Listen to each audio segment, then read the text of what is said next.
April 1995. Fort Campbell, Kentucky. A construction crew was preparing ground for a new vehicle maintenance facility when their bulldozer struck something it shouldn't have. Concrete, 18 inches thick, reinforced, military-grade engineering. But there was a problem. This structure didn't exist on any map, not on the base plans, not in the historical surveys, not in any documentation dating back to 1942 when the Army first acquired this land. By noon, they'd exposed a 60-foot section, not a foundation, a roof, curved, deliberate, buried 8 feet underground with ventilation shafts capped by rusted steel grates barely visible above the soil. Someone had gone to extraordinary lengths to hide this place. The base engineer arrived with ground-penetrating radar. What they found made her swear under her breath. An underground structure, multiple chambers, sealed entrance, and something else. Something that would force them to halt construction, call in federal investigators, and open a file that had been deliberately closed for 50 years.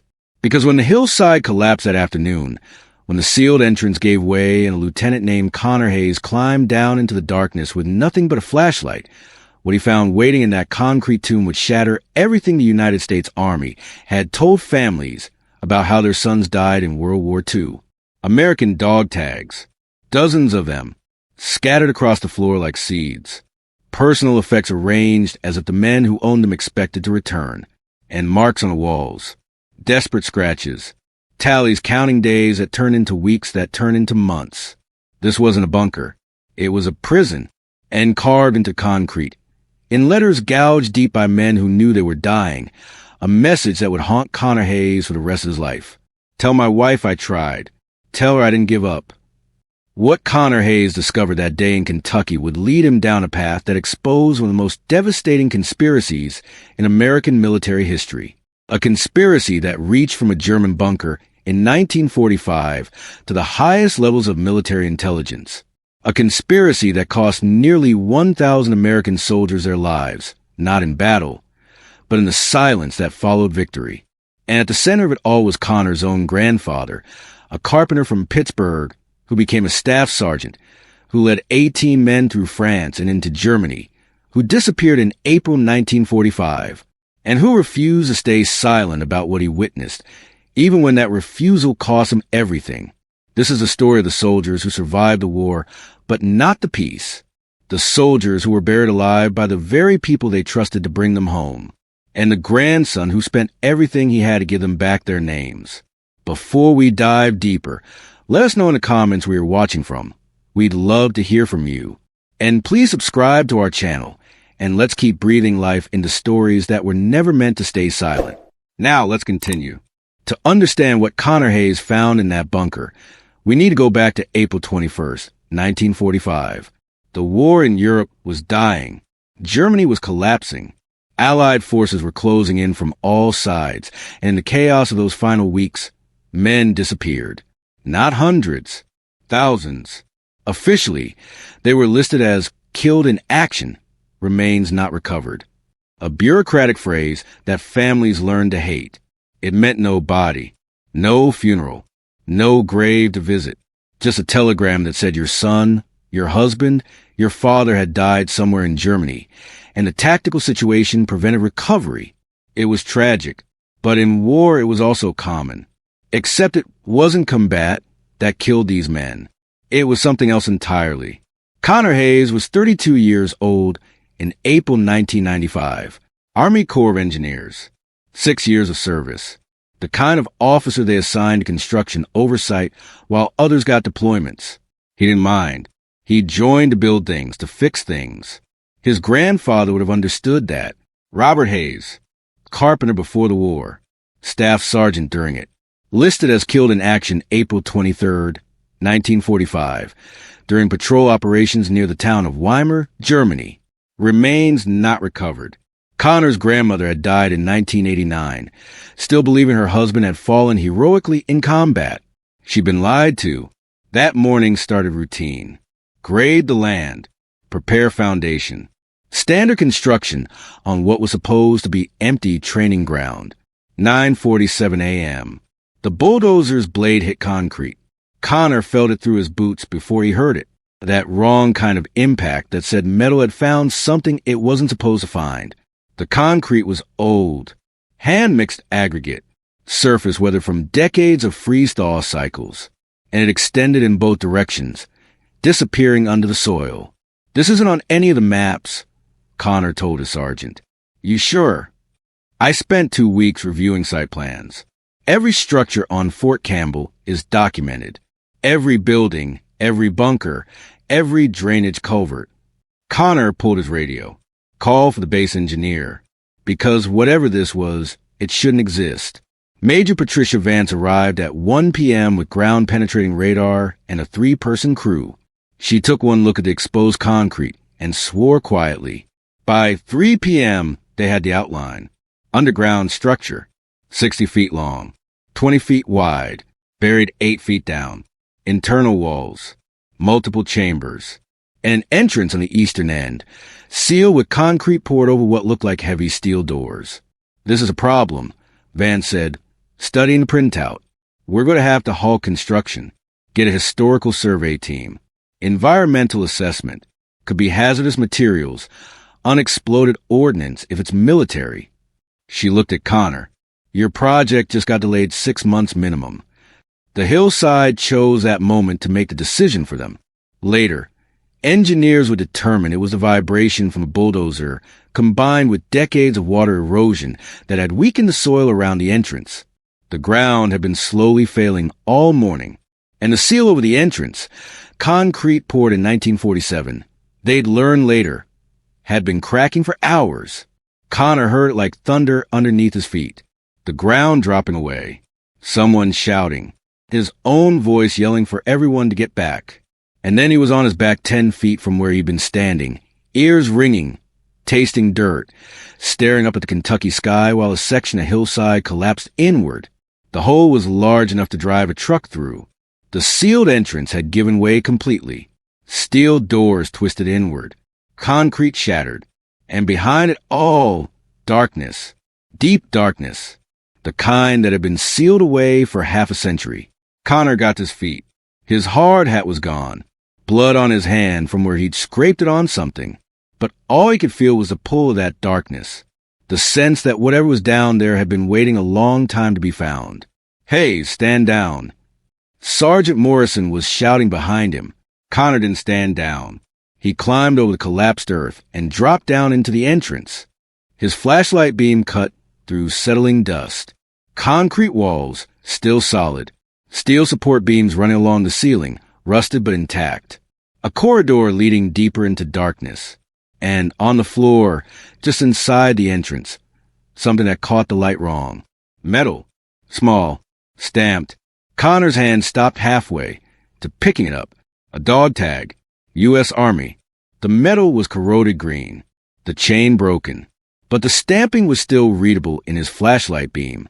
Walsh, Edward J. 35287-294. OPOS. Catholic. Connor stood there, the tag in his palm, and felt something cold settle in his chest. American soldiers. Here, in a bunker that wasn't supposed to exist. Sealed with concrete. Buried and forgotten. His light swept the corridor. More tags. Scattered across the floor, like someone had dropped them running. Like they'd torn them off and thrown them away. Or like they'd fallen from necks when bodies finally collapsed. He counted 6 before his beam found where the corridor opened into the main chamber. The bunker was larger than the radar had suggested. 30 feet wide, ceiling 12 feet high. Steel I-beams running the length of the space. Wooden bunks built into the walls. 3 levels high, the lumber gray with age. A table in the center, collapsed on itself, legs rotted through. Metal lockers along one wall. Doors hanging open, and everywhere, scattered across every surface, the remnants of men who'd lived here, boots lined up under bunks like their owners would come back for them, canteens hanging from hooks, tin cups on the table, one still upright, like someone had been interrupted mid-drink, a Bible with water damage blooming across its cover, letters, dozens of them, paper brittle and yellow, ink faded to ghosts. Photographs curling at the edges. faces Connor couldn't quite make out in the dim light, and more dog tags. On the floor. On the bunks. One hanging from a nail in the wall, like someone had put it there deliberately. A marker. A memorial.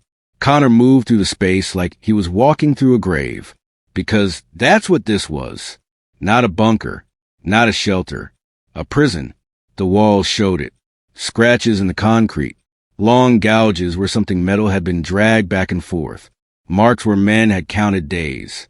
Neat rows of lines that filled entire sections of wall. And then stopped. Initials carved deep. Messages scratched in desperate, uneven letters. Tell my wife I tried. Tell her I didn't give up. In one corner, someone had tried to dig through the wall. Gouged the concrete down 6 inches with what looked like spoon handles filed to points. The concrete had defeated them. It always would have. You can't dig through 18 inches of reinforced concrete with a spoon. But they'd tried anyway. Connor's light found a jacket hanging on a hook. U.S. Army winter pattern. The wool moth-eaten and faded. But the patch on the shoulder was still visible under the dust. A keystone, red and blue, bisected down the middle. 28th Infantry Division. Pennsylvania National Guard. His grandfather's division. Connor stood there, staring at that patch, and for a moment he forgot to breathe. The 28th had been in Europe from Normandy through the end of the war. They'd fought through France, Belgium, Germany. His grandfather had been with them the whole way. A carpenter from Pittsburgh who became a staff sergeant, who led 18 men, and disappeared in April 1945. Killed in action, the telegram had said. Died with honor defending freedom. Connor's hand shook as he moved the light across the bunks. Personal items on each one, organized like the men had expected to come back. A razor on a shelf carved into the wood. A deck of cards. The box disintegrated, but the cards still there, scattered like someone had been in the middle of a hand. A photograph of a woman, holding a baby. The image faded but still visible. Dark hair, young, smiling at whoever was behind the camera. And on the bottom bunk nearest the entrance, placed carefully, deliberately, where it would be found first by anyone who came through that door. A notebook, leather cover, military issue, the kind officers carried for field notes. Someone had wrapped it in oilcloth, protected it from the moisture that had destroyed so much else. Connor picked it up. The oilcloth cracked as he unwrapped it. The leather underneath was mildewed, pages swollen with moisture at the edges. But when he opened the cover, the handwriting inside was still clear. Block letters. Careful and neat. The work of someone who'd been taught penmanship in schools that still cared about such things. Journal of Corporal Marcus Brennan. 28th Infantry Division, Company B. Commenced April 14th, 1945 inch. The first entry was dated 3 days after his grandfather's unit went silent. Connor's radio crackled. Morrison calling from above, asking if he was okay, if he'd found anything, what the hell he was doing down there. Connor looked at the journal in his hand, at the dog tags scattered across the floor, at the marks on the wall where men had counted days that turned into weeks that turned into months, at the jacket with the keystone patch, at the photograph of the woman with dark hair who'd spent her life wondering what happened to the man who took that picture. Yeah, he said into the radio. His voice sounded strange in the dead air, hollow and distant. I found something. Connor lived off base in a rental house in Clarksville, 20 minutes from Fort Campbell. The house was small, mostly empty. He'd been there 6 months and still hadn't unpacked half his boxes. A card table in the kitchen, a mattress on the floor in the bedroom. The walls were bare except for one photograph his grandmother had given him before she died. Robert Hayes in uniform, 1944, standing with his unit somewhere in France. 18 men arranged in 3 rows, all of them young, all of them smiling like they were invincible. Connor set the journal on the card table, made coffee he didn't drink, stood at the kitchen window watching the sun go down over Tennessee hills while his hands shook. His mind kept returning to that bunker, to those marks on the wall, to the dog tags scattered like seeds across concrete that had become a tomb. At 7 p.m., he sat down and opened the journal. The handwriting was neat in the early pages, each letter formed with care. Corporal Marcus Brennan had been educated, maybe college before the war, the kind of soldier who wrote incomplete sentences with proper grammar, even when documenting his own imprisonment. April 14th, 1945. We've been here 3 days now. The Germans moved us after the ambush. 18 of us left from what was supposed to be a simple patrol behind their lines. Sergeant Hayes says we got careless, thought the war was almost over, forgot that desperate men are the most dangerous kind. They brought us to this place yesterday. Underground bunker, well constructed, probably built earlier in the war when they thought they'd be holding this territory. The guards are Wehrmacht, not SS, which is something. They're older men, teenagers. The kind Germany's scraping from the bottom of the barrel now that we're pushing into their homeland. Hayes keeps us organized. Morning formation, cleaning rotations, physical training in the main chamber. Says routine keeps men from breaking. I believe him. Already saw what happened to Walsh. Kid's 19. Started crying last night. Couldn't stop. Martinez, our medic, sat with him till dawn. We can hear the war above us. Artillery distant but constant. Soviet guns from the east, maybe American from the west. The guards know they're finished. You can see it in their faces. Connor turned the page. The entry for April 15th was shorter. Matter of fact, Brennan documented meals. Watery soup, black bread, water that tasted of rust. He wrote about the guards rotating in shifts, about how they avoided eye contact, about the sound of bombing runs overhead that made dust rain from the ceiling. April 16th. Hayes found a loose stone in the wall. Thinks we might dig our way out if we're careful, if the guards don't notice. But the Germans are getting nervous. We heard gunfire above ground today. Small arms. Lasted maybe 10 minutes. Then silence. One of the guards came down afterward. Young kid, maybe 17. His hand was shaking. April 18th. The guards left. Connor stopped reading, set the journal down, walked to the window. The darkness outside showed him nothing except his own reflection. The guards left, just walked away. No warning, no explanation. We heard them arguing in German yesterday. Heated conversation we couldn't follow. Then this morning, they were gone. Left the entrance unsealed. The door open. Hayes went up to check. Came back 10 minutes later. Told us to stay put. His face was white. The war's moved on. We're in Soviet territory now. The Germans pulled back in the night, and the Red Army's already passed us, pushing west. We're behind Soviet lines, in a German bunker, wearing American uniforms. Hayes says we need to be careful about how we approach them. Says the Soviets might not be friendly. Might think we're deserters or spies or God knows what. Says we wait until we hear American units, then make contact. So we wait. The next entries were dated days apart. Brennan wrote about rationing the food the Germans had left behind, about the weather turning warm, spring arriving above ground while they stayed in their concrete cage, about Walsh having nightmares, screaming himself awake, about arguments among the men. Some wanted to leave immediately, take their chances with the Soviets. But Hayes insisted they wait for Americans. April 25th, 1945. It's been 11 days. The food's almost gone. Martinez says we need to make contact soon or we'll be too weak to travel. Hayes finally agreed. Tomorrow he and I will go topside, try to find Soviet command, explain we're American soldiers in need of repatriation. I asked him what we do if the Soviets won't help. He didn't answer. Connor read the next entry 3 times before it made sense. April 26, 1945. They're killing prisoners. We found a Soviet patrol half a mile from the bunker. For soldiers. Conscripts from the look of them. Asian features. Maybe Uzbek or Kazakh. They took us to their captain. He spoke German but not English. We tried to explain using hand signals and the few Russian words Thompson taught us. American. Friend. Allies. The captain seemed to understand. Had his men give us water. Bread. Then he told us to wait while he radioed his command. That's when we heard the gunfire. Behind the farmhouse they were using as headquarters. Single shots. Methodical. One every few seconds. We couldn't see what they were shooting at, but we could hear the screaming between shots. German words. Begging. Hayes grabbed my arm.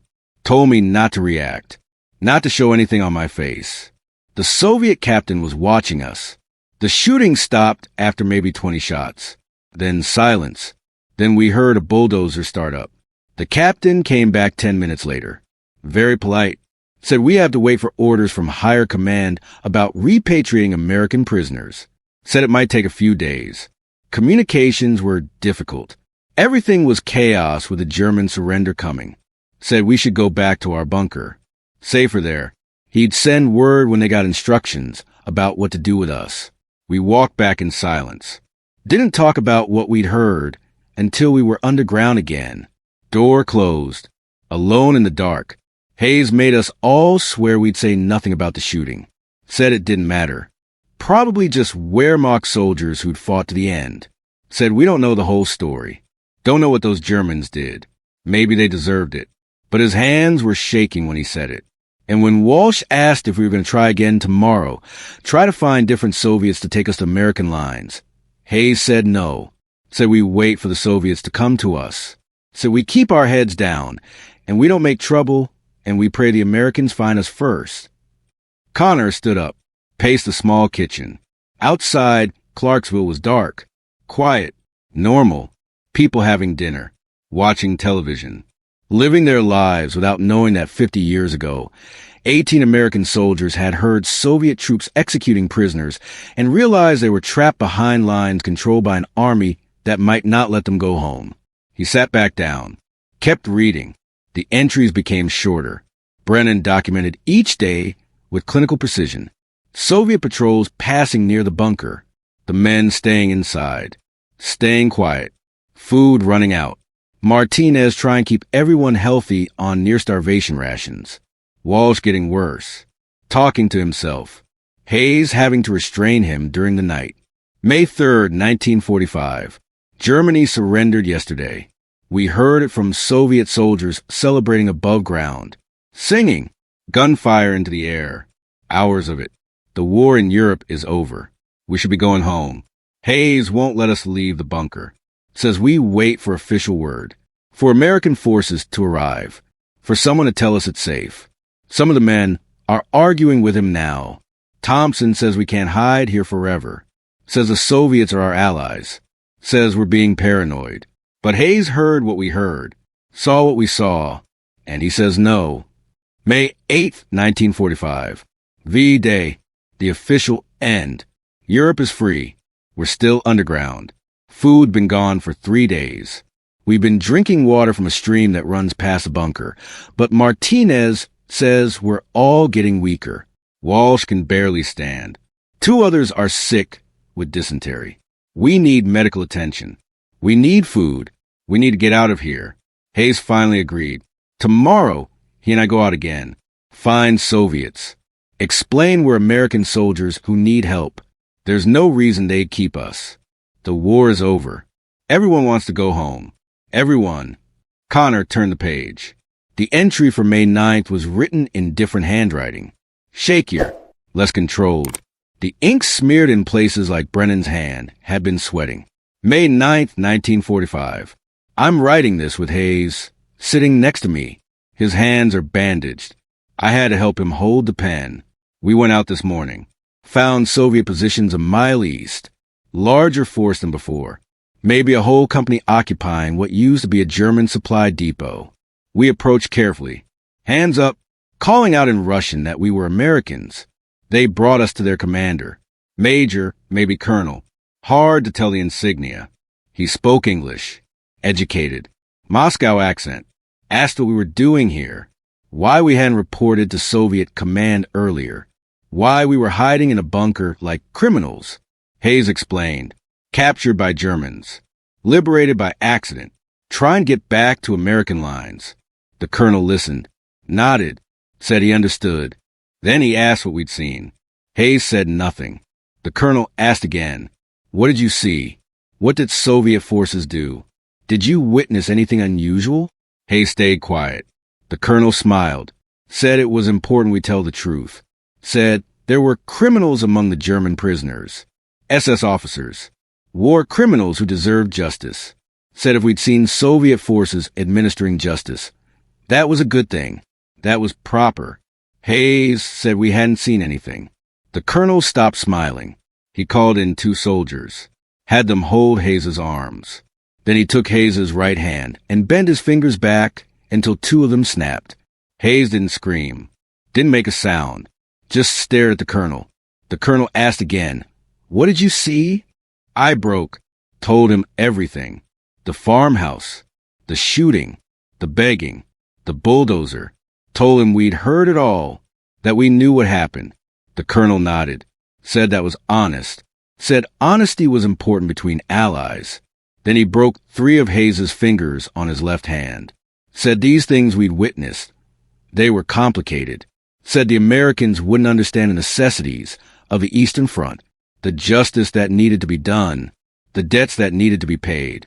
Said it would be better for everyone if we forgot what we'd heard. Said we should go back to our bunker. Said we should stay there until Soviet command decided what to do with us. Said that might take a while. We walked back in silence. Hayes hasn't spoken since. His hands are swollen. The fingers bent at wrong angles. Martinez did what he could, but we have no splints, no medical supplies. The pain must be unbelievable. But Hayes still isn't making a sound. I think he knows what I know. I think we all know. We're not going home. Connor closed the journal, set it on the table, walked to the bathroom, and threw up coffee and nothing else, his body rejecting what his mind was trying to process. 18 American soldiers, buried alive, not by enemies, by allies, by the men who were supposed to help them get home. Connor rinsed his mouth, went back to the kitchen. The journal sat there, brown leather and yellowed pages. He knew he should stop reading. Should take this to Major Vance, to base command, to someone with authority to handle what this was. But it was his grandfather in that bunker. His grandfather with broken fingers. His grandfather who'd lived through something that command had decided to bury. He sat down and kept reading. The entries after May 9th documented a slow descent into something worse than imprisonment. Brennan wrote about the Soviets sealing the bunker entrance with concrete, working through the night while the Americans listened from below, about the ventilation shafts, how they tried to climb up, but the Soviets had welded grates over the tops, 30 feet above ground. About Hayes's hands, how the broken fingers healed crooked because Martinez had nothing to work with except torn strips of shirt for splints. May 15th, 1945. Walsh died today. The dysentery combined with starvation. He was talking to his mother at the end. Kept apologizing for something over and over. Said he was sorry he broke her radio. He was 19. We buried him in the corner we've been using for waste. Hayes said words over him. The Lord's Prayer. Some of the men cried. I couldn't. I'm too tired to cry. We're down to 17. Connor stopped. Checked the photograph he'd taken yesterday before the site was fully locked down. Walsh, Edward J. Found near the entrance, right where someone would have set it after burial. A marker for a grave that was also a latrine, because there was nowhere else to put a body underground. May 22nd, 1945. Soviets came today, opened the entrance, brought food, bread, canned meat, water, enough for a week, maybe. The same colonel from before stood at the top of the stairs. Didn't come down. Just watched while his soldiers left the supplies. Hayes asked when we'd be repatriated. Asked if there was word from American command. The colonel smiled. Said soon. Said these things take time. Paperwork. Coordination between allies. Said we should be patient. Then he left. Sealed the entrance again. Wilson started laughing after they left. Kept laughing until he couldn't breathe. Martinez had to hold a cloth over his mouth until he calmed down. Patient. We should be patient. It's been 6 weeks since Germany surrendered. The entries became sporadic after that. Days would pass without writing. When Brennan did write, the careful penmanship had degraded into something hurried, urgent. like he was racing against time or sanity. June 3rd, 1945. Hayes is making plans. Won't say what kind. He's been studying the ventilation shafts, measuring distances, calculating something in his head. His hands barely work anymore. The fingers healed wrong. He can't make a fist. But he's moving around the bunker at night, testing things. Some of the men think he's going crazy. I don't. I think he knows what I know. No one's coming for us. The Soviets are never going to let us go. We witnessed something they can't allow to become public. American soldiers who saw Soviet forces executing prisoners of war. That's a war crime. That's something that could poison Allied relations. Maybe start a new conflict. So we disappear. Officially listed as killed in action during the final push. Our families get telegrams. We get a bunker in the middle of nowhere. Hayes is going to get us out or die trying. Most of us are going to die anyway. Connor's phone buzz again. Morrison, the fifth, called this morning. He let it go to voicemail. Outside, traffic moved through Clarksville.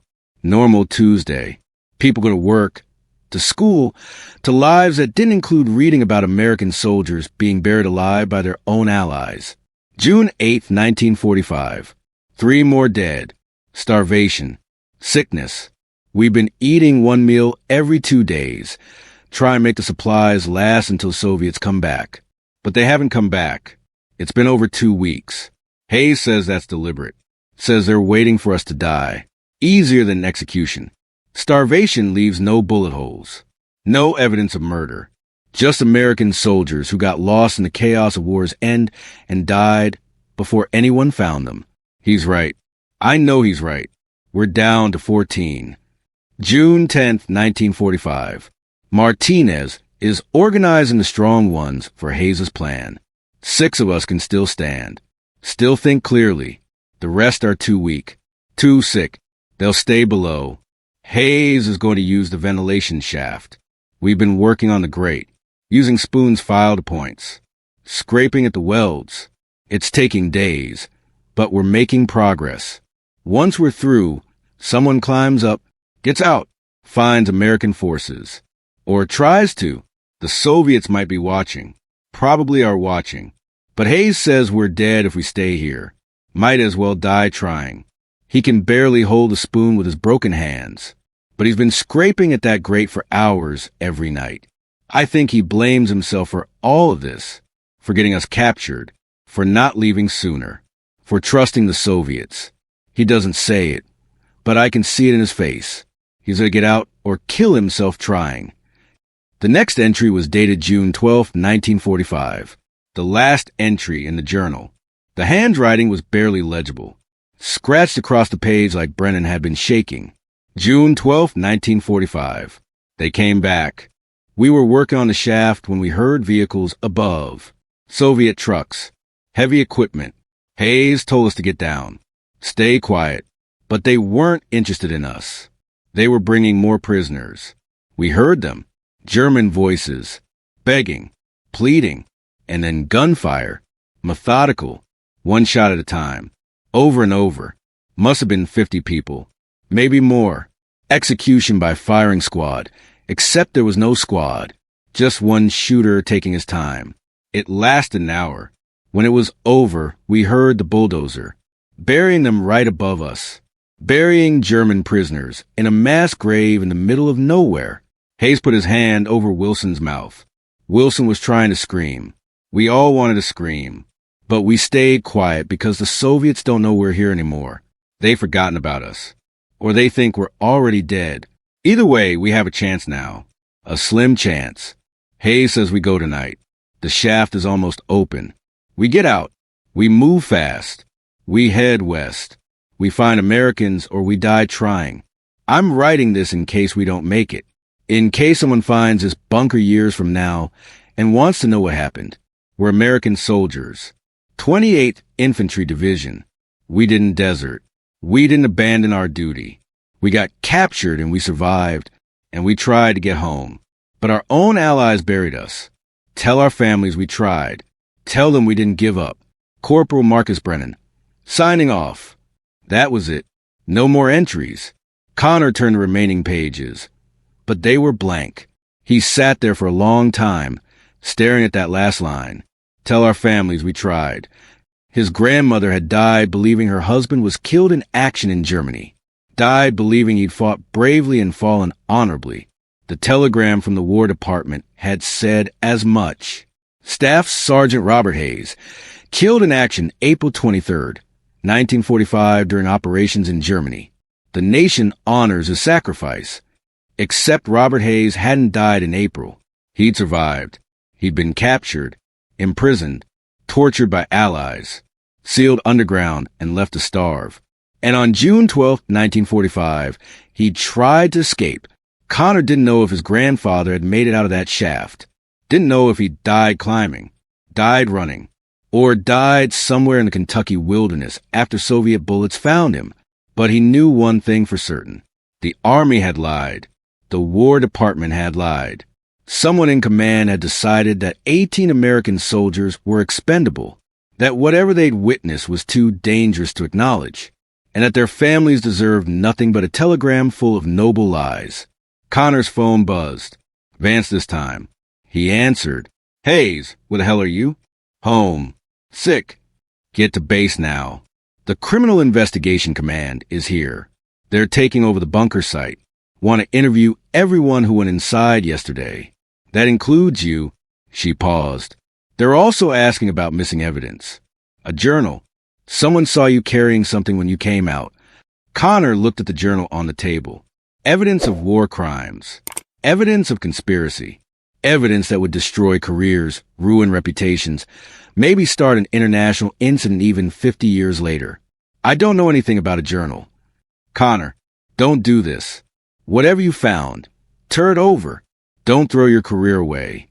I'll be there in an hour. He hung up. He stood there in his kitchen, weighing options. He could turn over the journal. Let CID handle it. Trust the system. The same system that had buried 18 soldiers and lied to their families for 50 years. Or he could finish what Brennan had started. Find out the whole truth. Learn what happened after that last entry. Discover whether any of them made it out. Made it home. Made it to safety. Find out what happened to his grandfather. Connor made coffee. Photographed every page of the journal with his phone. Uploaded them to a cloud server. Then he wrapped the journal back in its oilcloth, put it in a plastic bag, and buried it in his backyard under the oak tree. Evidence tampering. Obstruction of justice. Probably a dozen other charges. He didn't care. At 11 a.m., he drove to Fort Campbell and prepared to lie to the Criminal Investigation Command. The CID interview room was deliberately uncomfortable. Gray walls, metal table, chairs bolted to the floor. Special Agent Monica Richardson sat across from Connor with a recorder running and a file folder that looked too thin for the questions she was about to ask. Lieutenant Hayes, walk me through yesterday. What you found, what you touched, what you removed from the site. Connor had rehearsed this on the drive over. Keep it simple. Stick to observable facts. Don't elaborate. I entered the bunker after the collapse. Found evidence of American soldiers. Dog tags. Personal effects. The remains of what looked like long-term imprisonment. Did you remove anything? No. Richardson's expression didn't change.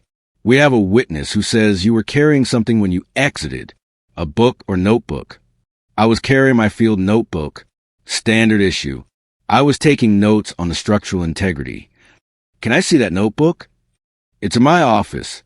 I can retrieve it after we're done here. Richardson leaned back. She was mid-40s. Competent. The kind of investigator who'd spent 20 years learning when people were lying.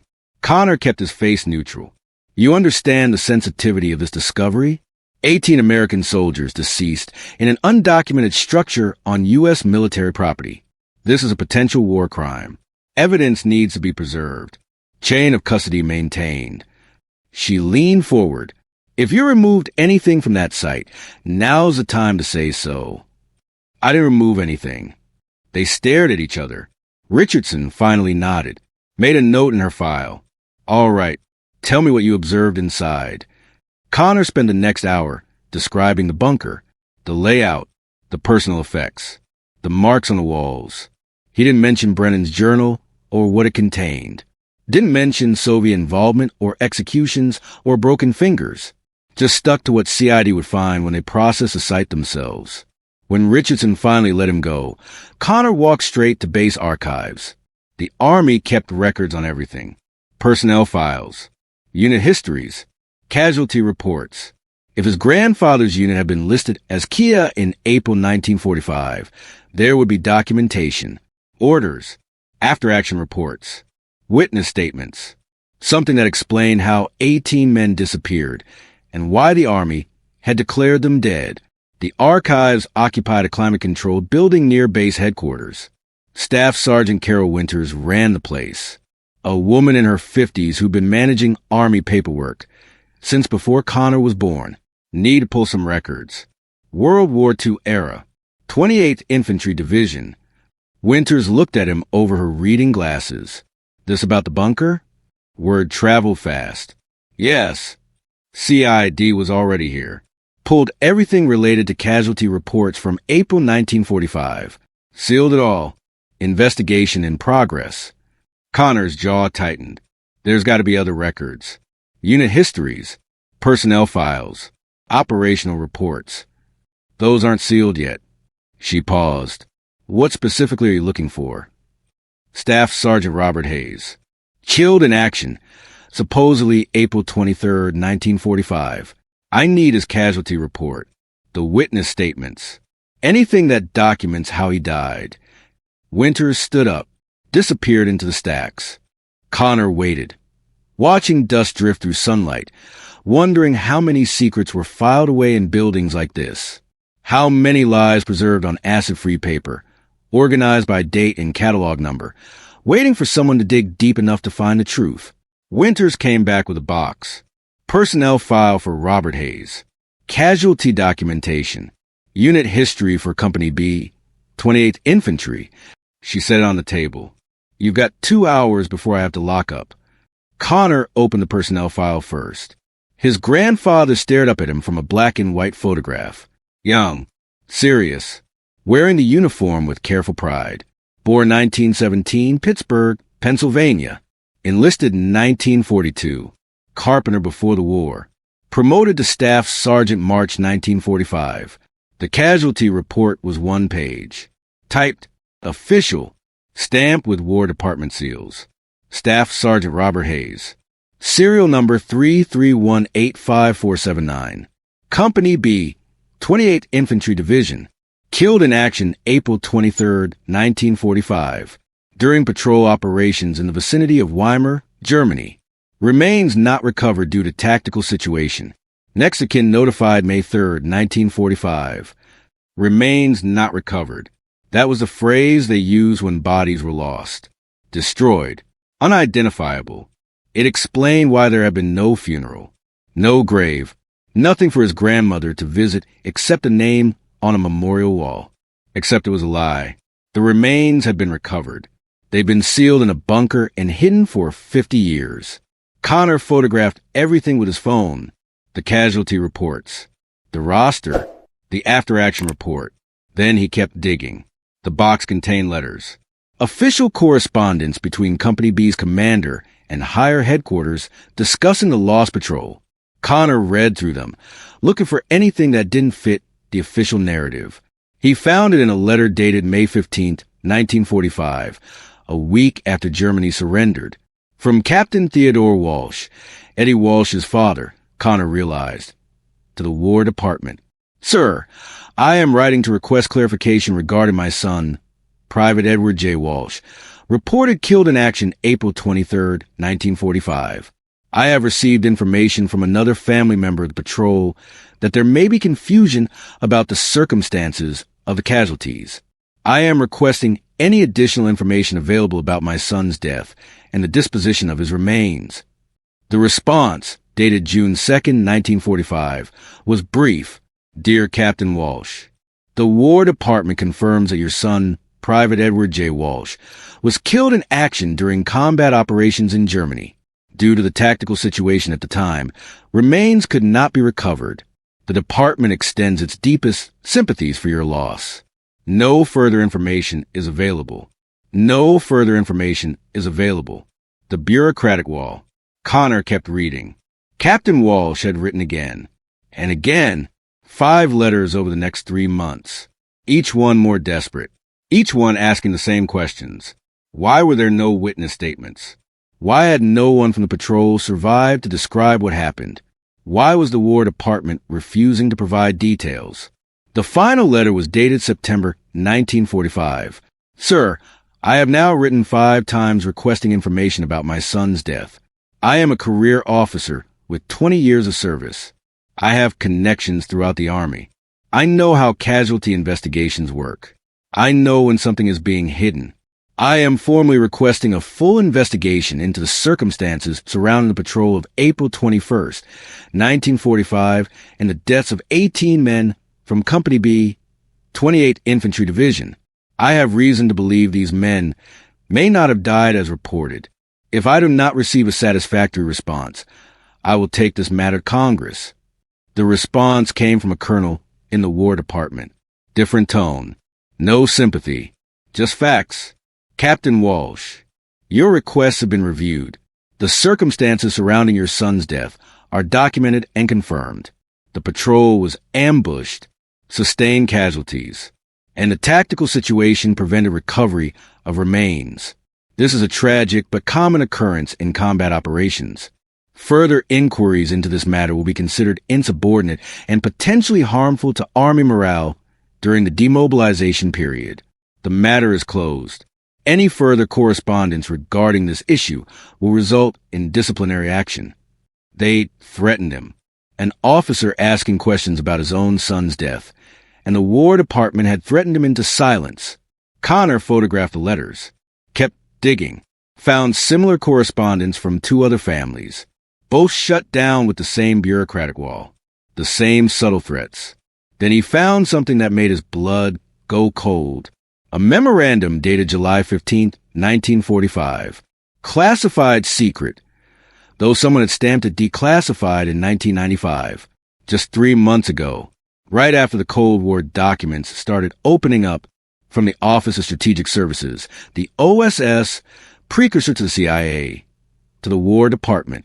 Subject: Soviet liaison complications, Eastern Germany. Reference is made to 18 personnel from 28th Infantry Division reported missing April 21st, 1945. Per agreement with Soviet military command, these personnel are considered casualties of war. No further action required.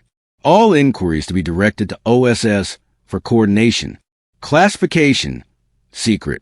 Destroy after reading. Someone hadn't destroyed it. Someone had filed it away, classified it, and let it sit in a box for 50 years, waiting for declassification. Connor read it 3 more times. Per agreement with Soviet military command, they'd made a deal. The OSS and the Soviets had agreed that 18 American soldiers would be declared dead, and the War Department had gone along with it. Find what you needed, Lieutenant? Connor closed the box. Yeah, thanks. Winters leaned against the doorframe. Word of advice, Lieutenant. Whatever you're looking into, be careful. CID doesn't just investigate crimes. They investigate investigators. And they don't like it when people dig into things that were buried for a reason. I'm just doing research. Sure you are. She smiled, but her eyes were serious. My grandfather was 92nd Infantry. Buffalo Soldiers. Italy. He used to say, the Army has 2 histories. The one they write down and the one they bury. Said the buried one's always uglier, but it's the one that matters. Connor stood up. Your grandfather sounds like a smart man. He also knew when to stop digging before the hole collapsed on him. She took the box. 2 hours, Lieutenant. That's all I can give you. Connor left the archives with his phone full of evidence and his head full of questions. The official story was clear. 18 men died in combat. Remains not recovered. But the classified memo told a different story. The OSS and the Soviets had made an agreement, and 18 soldiers had been sacrificed to keep it. He needed to know why. Needed to know what those men had witnessed that was worth burying them alive. And he needed help. Dr. Helen Kovac. Vance had mentioned her yesterday. Military historian, Eastern European specialist, consulting on the bunker investigation. Connor headed for the University of Tennessee campus in Nashville. If anyone could help him understand what his grandfather had witnessed, it was her. And if she wouldn't help, he'd do it alone. Either way, the truth was coming out.